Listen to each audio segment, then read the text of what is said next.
On me dit dans l'oreillette que il manque des questions, peut-être encore l'occasion si vous voulez vous adresser à Jacques, à René, à Babou, à Romain, allez-y, #LiveTalk, Facebook, Twitter. Il y a des gars qui posent des questions. Il y a énormément de questions, mais il y a beaucoup de questions qui se ressemblent si tu veux, René. Donc on essaie d'avoir des débats un petit peu différents avec des questions un peu originales, donc allez-y, n'hésitez pas. Qu'avez-vous pensé du tweet de Jacques-Henri Hérault sur Sam Mames? Coup de pression sur Arema, ou plus que ça, je me tourne vers Romain, évidemment, journaliste, qui suit de près la tweetosphère. Explique pour ceux qui n'ont pas suivi comme moi le tweet de Jacques-Henri Hérault à la fin du match a mis un tweet pour dire quelle ambiance c'était à Sam Mames, et puis ce stade avec que des sièges rouges aux couleurs du club. Ça fait rêver. Et puis quand on pense aussi à la Sono qui crache un peu du Thunderstruck, donc tu sais, c'est le groupe où le chanteur ressemble un peu à René là, avec son béret, et il disait le tout pour 160 millions d'euros, c'est le coût de la fabrication du stade de Bilbao. Il dit ça fait rêver, non, ça donne des idées, histoire de dire si Arema vous nous faites pas un stade Vélodrome opérationnel un peu avec à l'effigie de l'Olympique de Marseille, mais on va peut-être réfléchir à l'idée de construire un stade pour nous, parce que voilà. Donc ouais, c'est une coup de pression. Je trouve habile. Je trouve que dans ces temps de communication, il a appris. On parlait de Garcia qui a progressé, qui a évolué. Je trouve que lui aussi, il est très bon, parce que quand tu gagnes, tu te qualifies à Bilbao, tu peux te permettre de faire ce coup de pression, et tu sais que tout le monde va te suivre. Ouais, tout le monde et le là, suit. Tout le monde le suit. René, cette histoire où on menace peut-être le stade Vélodrome. Est-ce que tu suis ça? Vous suivez, Jacques? Non, pas du tout. Faut arrêter les conneries. Tu te vois partir du stade Vélodrome, il faut arrêter. Là, tu vas aller où à Fos, à Istres, construire un stade. C'est une manière de négocier. Vas-y, peut-être un peu plus habile. Celui qui prendra l'initiative de déménager l'OM du stade Vélodrome. Ouais, tu déménages une histoire là. Bonne chance. Non, ben ça va. S'il faut faire des sièges rouges, ben mettons des sièges rouges. Et s'il faut juste régler la sono, s'il y a que ça à faire, c'est pas très grave. Parce que Jacques il fait le geste pour régler la sono, tu vois, il tourne un bouton. Non, mais ça va, c'est bon. Non, mais ce que je veux dire, c'est que par rapport tu me laves le stade de Vélodrome là-bas. On n'est pas au même stade de négociation qui était le cas de la Brude à l'été 2014. Mais quand il y avait ce truc où on devait aller jouer à Montpellier, vous vous souvenez là de toute cette histoire? En gros, ils veulent récupérer l'exploitation du stade. Voilà, ça fait partie, en tout cas. C'est une partie de Poker Menteur. On sait évidemment que quoi qu'il arrive, l'OM restera au Vélodrome. C'est une manière de mettre la pression sur Arema, c'est des négociations avec la mairie. On sait que nous là-dedans, on est limite spectateurs et rien de plus. Mais je trouve que c'est habile de le faire à ce moment-là. Fabrice, Franck te pose une question directement à toi. Babou, comment expliquez-vous la métamorphose d'Ocampos cette année? Incroyable progression si on se rappelle son niveau il y a peu de temps. Je pense que ça va reprendre un petit peu ce qu'on a dit déjà, mais moi, je pense que Romain en avait parlé aussi. Je pense que c'est son passage en Italie et surtout son niveau physique qui je trouve, ont changé beaucoup de choses chez ce joueur que je trouvais un petit peu frêle même. Et du coup, au niveau technique, c'était souvent, ça me semblait un peu léger, un peu approximatif dans ses contrôles ou quoi, mais avec ce qu'il a pris comme coffre et au niveau athlétique, je pense qu'il est capable maintenant d'enchaîner avec ses crochets, des fois peut-être un petit peu longs, mais il arrive à rattraper derrière. Il a toujours ses contrôles un peu longs, mais avec les contres qu'il a à chaque fois, il ressort toujours avec le ballon. C'est impressionnant, et ça, je pense que c'est l'engagement qu'il peut mettre grâce à ce qu'il a en plus de quand il est parti. Jacques, moi, si tu veux, je vais pas encore faire des éloges du Rudy Garcia, mais on parlait en préambule tout à l'heure concernant la progression de certains joueurs. Mais ça en est l'exemple même. Rudy Garcia, il a fait progresser Ocampos. Je vais prendre un exemple avec ça. Il est même devenu efficace. Après, qu'est-ce qu'il lui a dit, qu'est-ce qu'il a fait? Il y a un travail de Rudy Garcia. Il n'est pas allé à la bonne mère mettre un cierge et je suis devenu fort. Je pense que maintenant, il a travaillé sur ses défauts. C'est ça qu'il faut faire, c'est arriver à voir véritablement le défaut d'un joueur et lui faire progresser. Mais bien sûr qu'il a autrement, il serait pas là. De préparation, il a tout de suite dit, Rudy Garcia, qu'il comptait sur Ocampos. Il l'a fait comprendre aussi aux joueurs. Je me souviens, il y a un match où il avait dit si tous les joueurs mettaient la même implication que ce qu'a mis Ocampos dans ce match, c'était dès l'intersaison dans les matchs de prépa. Voilà, donc dès le début de saison, il a peut-être mis en confiance son joueur aussi. Romain, oui, qu'est-ce que tu veux? Moi, j'ai une théorie, c'est que c'est une Brandao inversée Ocampos. C'est-à-dire que Brandao, quand il est arrivé à l'OM, c'était un porteur d'eau. Il jouait pour l'équipe et c'était vraiment le besogneux. Et petit à petit, quand il est revenu après ses départs au Brésil, c'est ça qu'il est revenu, il s'est un peu pris pour une star, l'attaquant devant qui attendait les ballons. Et l'inverse d'Ocampos, qui est arrivé comme une star, joueur sur qui on devait jouer, et qui est devenu un besogneux. Oui, très bien. René, juste pour finir sur Ocampos, tu le vois au mondial avec l'Argentine? Ben pourquoi pas. Franchement, Pourquoi pas? Je te dis Franchement, pourquoi pas. c'est pas idiot. Je connais Quand pas tu trop vois- l'effectif complet de Tu vois qu'il y a des places, quoi. Mais le truc, c'est que en fait, eux, le problème, c'est qu'ils ont que des joueurs talentueux. Et en fait, tu te dis, dans la configuration qui est celle de l'Argentine, bien sûr. avoir un besogneux, un porteur d'eau, ça leur ferait le plus grand bien. Quand on parle de besogneux, j'ai rarement vu hier dans le match d'hier, il Je m'a pensais encore jamais que vous impressionné. diriez ça. C'était plus une vanne C'est à la vrai. base quand je vous disais au Peut-être mondial. pour plus tard, mais il m'a encore impressionné hier. À un moment donné, il est à la réception d'un centre dans la surface, il manque le ballon ou quelque chose comme ça. Le ballon repart sur son côté et il est déjà sur le latéral de Marcos en train de l'empêcher alors qu'il était à la réception du centre dans la surface. J'ai jamais vu ça. Je comprends pas comment il fait. Ils sont va deux voir en là. fait. Ouais, ils sont deux, je pense, ouais. La prochaine question, elle est signée Zako. Vous allez le voir, c'est un Tu préfères. Je finis vite sur l'Argentine parce que tu dis, je pensais que c'était une vanne.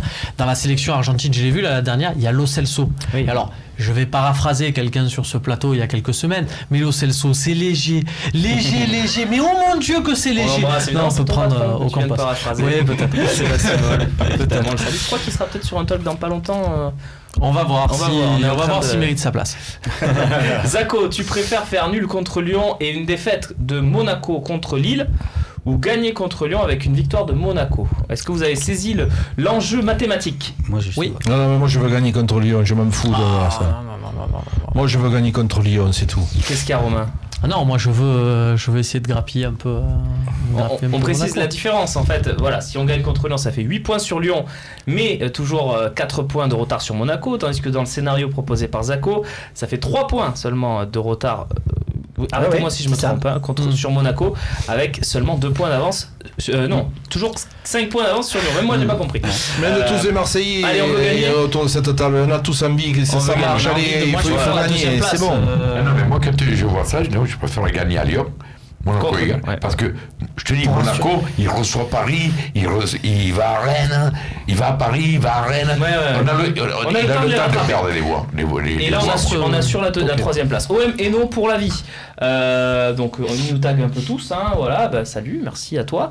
Bonjour, qu'avez-vous pensé du match de Mitroglou hier? Je vais demander au seul qui n'est pas cité dans ce tweet. Jacques, qu'est-ce que tu as pensé du match de Mitroglou? Désolé si tu t'adressais pas à Jacques, mais je pense que Jacques va y répondre très bien. Ah, écoute, moi. T'as pas de compte Twitter, Jacques? Oui, j'ai un compte Twitter. Ouais. Voilà, la prochaine fois, mais les gars, posez vraiment la question aussi à Jacques. Je suis désolé, bon, moi je trouve que c'est vachement compliqué ce joueur parce que bon. T'as pas aimé hier? J'ai pas aimé. Écoute, ça coûte 15 millions d'euros. Oui, il a fait une passe sur Payet à 10 cm près à Toulouse. Le ballon, il s'amène à la tribune. Là, on est content. Il a eu encore la plus mauvaise note sur l'équipe.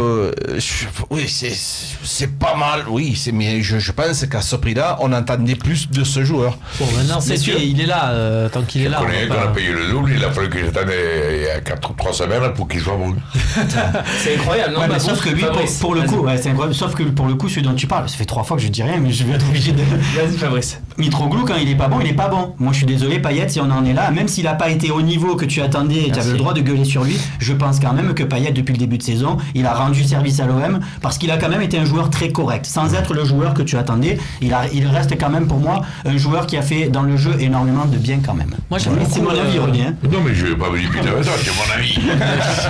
Mais vraiment, sur Mitroglou, je trouve que moi, je le trouve intéressant, mais pas seulement lui en fait, la manière dont les autres réagissent quand ils jouent avec lui, parce qu'ils savent qu'il y a Mitroglou, donc ils adaptent un peu leur jeu. Il y a moins de facilité qu'avec Germain, et je trouve que par contre, il y a un truc qui est clair, c'est que c'est même pas pour le jeu de mots ou autre, mais vraiment, si tu n'as pas Payet sur le terrain, ça sert strictement à rien d'aligner Mitroglou. Parce que Payet, on a l'impression que non, mais il y a que lui qui peut l'alimenter. C'est-à-dire que c'est un truc, les ballons ne passent. Toute l'équipe joue sur Payet, qui joue sur Mitroglou. C'est un style de jeu différent qu'avec Germain, c'est pour ça que je trouve que c'est une arme supplémentaire, c'est super intéressant. Par contre, ça passe que par Payet. C'est qu'il y a un mec sur le Twitter, il appelé Mitraillette, les deux. Voilà. Ouais, je le connais ce mec, c'est bon. Non, pas fan du tout. Pas fan du tout.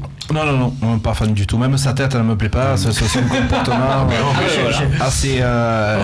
Beaucoup de délits de faciès, Rami, la barbe, ça va. Non, c'est un comportement, une attitude qui me convient pas, et surtout pas à l'Olympique de Marseille. Voilà.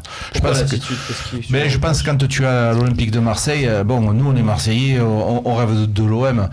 Un maillot, ça se mérite. Ce que tu as sur le cœur, là, tu as une étoile, mon pote. Essaye de te donner un peu plus aux entraînements, de te donner un peu plus dans les matchs. Ton comportement, moi ça me convient pas. C'est tout. Gueule de Jacques, en tout cas. On verra si il te donne raison ou tort dans les prochaines semaines. Entre les lignes ce qu'il veut nous dire. Ah bon?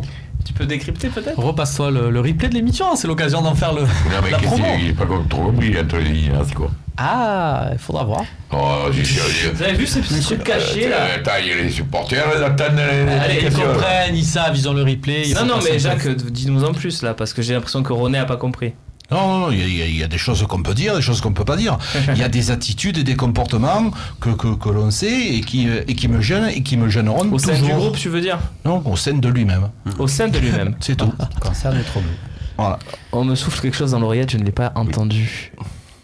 Ah oui. On me demande si vous n'avez pas vibré, mon cher Jacques, sur le but de Mitroglou à Toulouse. Non, mais je me suis pincé. Une belle reprise de volée comme Je ça. me suis pincé quand je me dis comment c'est pensable des choses pareilles. Le petit Germain, il s'est levé le cul tout le match.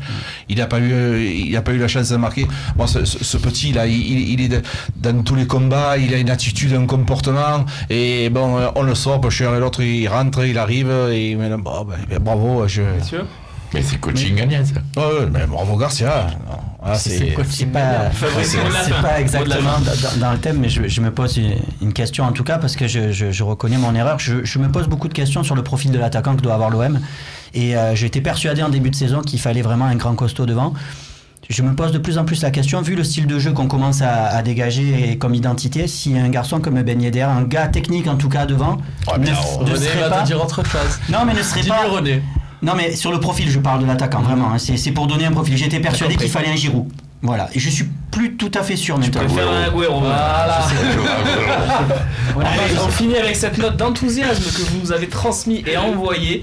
84% d'entre vous ne se satisfont pas d'un match nul, pas d'arrangement. Bien les supporters. On prend le risque, on joue à fond, on essaie d'emporter la victoire. Qu'est-ce qu'il y a, Exactement. Romain? Mais oui, mais c'est vrai, mais Tu me méprises, je le vois avec tes yeux. Mais non, là. mais contre Paris, tu dis, va falloir un match à domicile, tu veux pas dire on se satisfait d'un match nul. Évidemment, pour ça, tout le monde va te dire on va gagner. Sauf que si jamais un match nul, c'est déjà bien. Ouais. Babou, hein? Ouais. Moi, ça a déjà été dur pour moi contre Toulouse parce que j'avais dit attention, il faut absolument gagner. C'est passé à ça. Et voilà, j'espère que il faut pas. Toi, t'aurais peut-être cliqué sur oui, match nul. Je pense.